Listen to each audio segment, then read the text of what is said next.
Aside from being another beautiful Fontanian lady, Clorinde is an elemental skill DPS.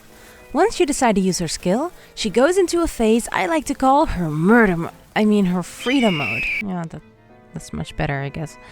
In freedom mode, you are free to go pew pew and murder anything. It's not like anyone's gonna stop you, am I right? Freedom mode doesn't provide you with health insurance though, so she's not able to heal during this phase. However, she does get a death bar, also called the Bond of Life, that increases every time you shoot. If your deck goes halfway, use her skill again to get close to your target and do even greater PP damage. And no, it's not what you think it means. It's for piercing pistolet. Get your head out of the gutter. Doing this will completely clear your debt and heal Clorinde, so no Fatui agent will haunt you for it. Repeat this over and over until her freedom mode ends. You can tell it ended once she decides to stop shooting things. If this happens, you can ask your favorite delusional bird lady, also known as Fischl, to support you a little more until Clorinde's skill cooldown is over.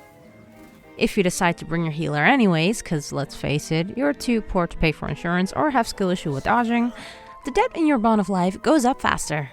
Fortunately, this allows you to dash forward more frequently. As for her elemental burst, this is a badass AoE attack that fills up your Bond of Life even more.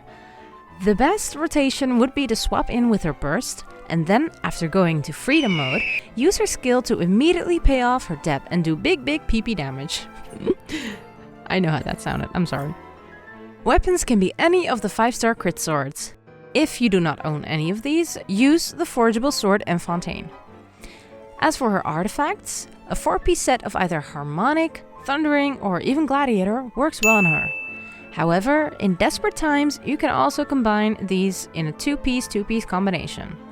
For the main stats to get on these artifacts, attack percentage, electro damage, and crit stats are the ones you should totally get. As for her substats, it's best to focus on crit, followed by attack, ER, and EM. No funny business there, right? Next up are talents. Normal attacks are ineffective, so don't even bother to use them. Her freedom mode, or her elemental skill, should be at least level 9 if you want her to do some numbers, of course. If not, then why the hell are you even watching this video? Keep scrolling, dude. If you want bigger PP damage for it, then level up her burst to at least level 8. Passive talents involve stronger freedom mode attacks and getting 20% crit rate for free. Dude, that's sick. As for her constellations, in Razor language if you will. C1 summons 2 coordinated attacks every 1.2 seconds during freedom mode. C2 buffs her passive and gives interruption resistance.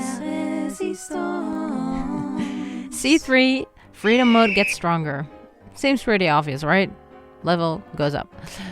C4 and C5 just gives you a stronger burst. Again, no further explanation needed, I hope. C6, freedom mode turns into surprise democracy mode. Isn't that swell? Lastly, good Clorinde teams involve aggravate, and also guess what? Aggravate. But I guess overload will do as well. Oh, and by the way, we are not responsible for any psychological, financial, or emotional damage you may experience if you decide to go hypercarry, nor can we be held accountable for it. Thank you. That's it for now, my friends. Like and subscribe for more awesomeness. See you later. Bye-bye. Subscribe or Chichi will hunt you down in your wishes.